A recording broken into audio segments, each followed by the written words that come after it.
I'm David Kahne, a producer in New York City, and I have my studio downtown.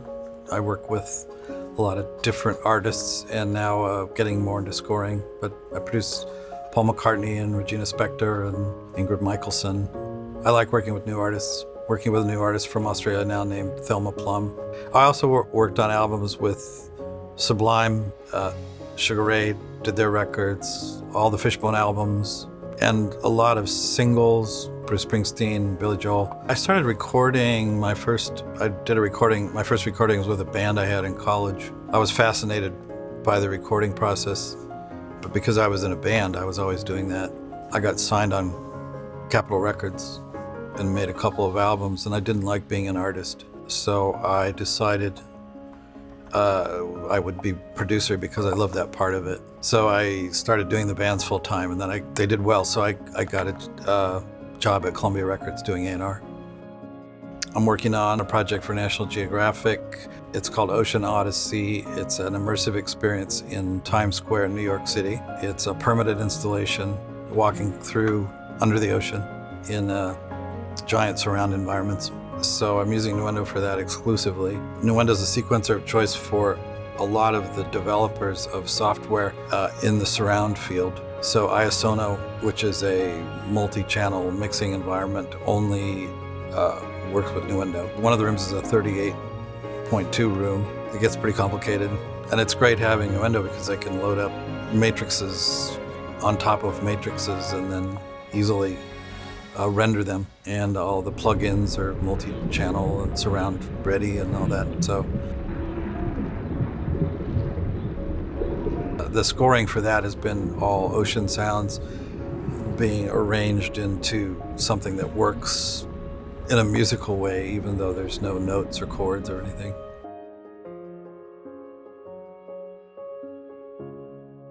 Steinberg I was introduced to by a Steinberg rep in a music store, and I was having a hard time with phase issues on stereo with a compressor, thinking the kick drum sounds different.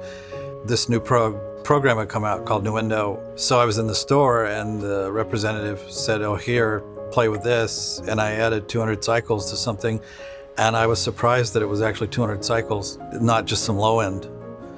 And then I moved it down to 100, and it was 100, and I went, wow, I have to use this. So I switched that day, right when it was released. I think that I saw the demo the week that it came out, and I thought I have to try to figure this out, and within a month I was using it on everything. I started using Cubase when Nuendo audio engine went into Cubase, and so I would use Cubase for some things and Nuendo for others. So my setup here in my studio is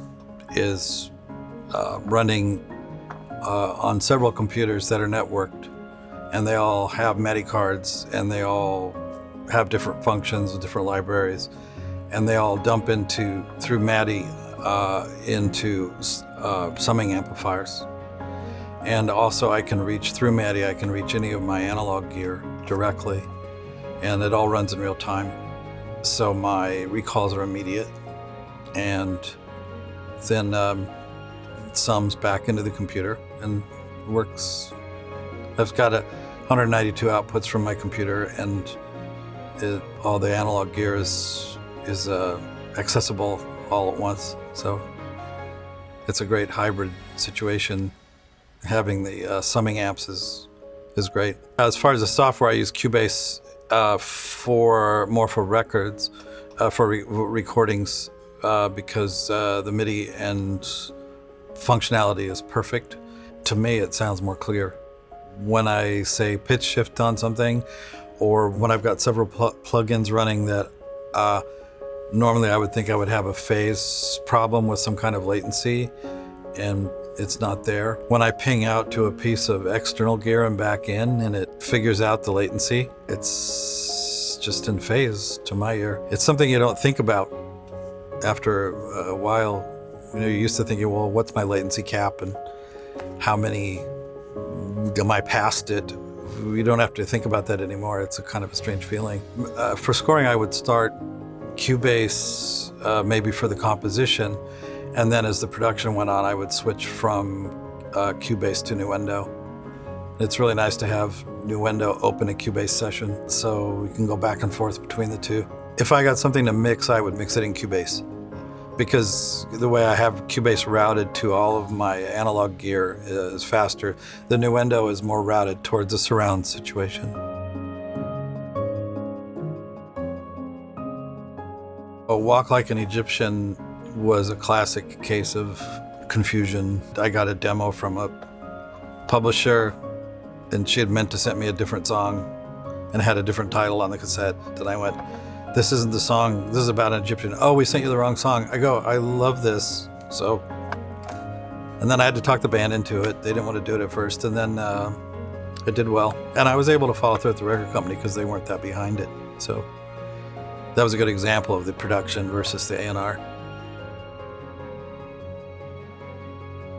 For a composition in Nuendo, using the Ocean experience as an example, I had a strange revelation when I was working in the rooms because of the ability to pitch shift. So let's say I had an ocean splash and it was too bright, so I might roll a little high end off, but I would also move it down, say 2 semitones, and you can do it immediately. So I would have this different sound with a little less high end and a different pitch. And I realized after I had, say, 100 tracks going and I was working on all these different sounds and moving them around in pitch and time stretching them, that I ended up in keys. So I was in the squid room and realized I had ended up in D without even thinking about it at all. But it was a very similar experience to orchestration, where you would choose a cello to play a middle C instead of a viola for the tone and the strain. And so it was interesting to see it gradually move towards a pitch center.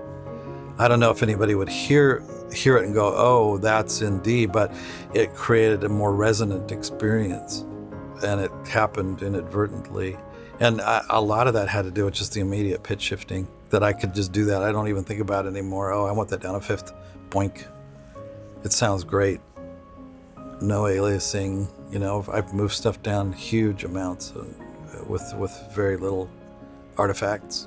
It's very handy, easy to use. You don't think about it. You're just more thinking about the content, what you're trying to create.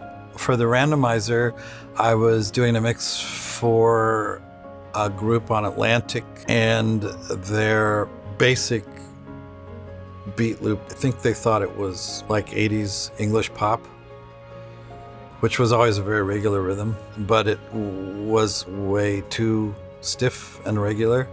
So I used the randomizer using just the dynamic part, not the timing part. It changed the color a little bit as it moved through the loop, and it worked perfectly. For surround panning, I use about half the time I use the Nuendo surround panner. The other half the time I use AnyMix, which is a Barco third-party plugin that integrates with the Nuendo surround panner. It has a function where as you move out of the field of the speakers, it'll automatically roll off top end and turn down the volume, so it feels like it's moving away from you.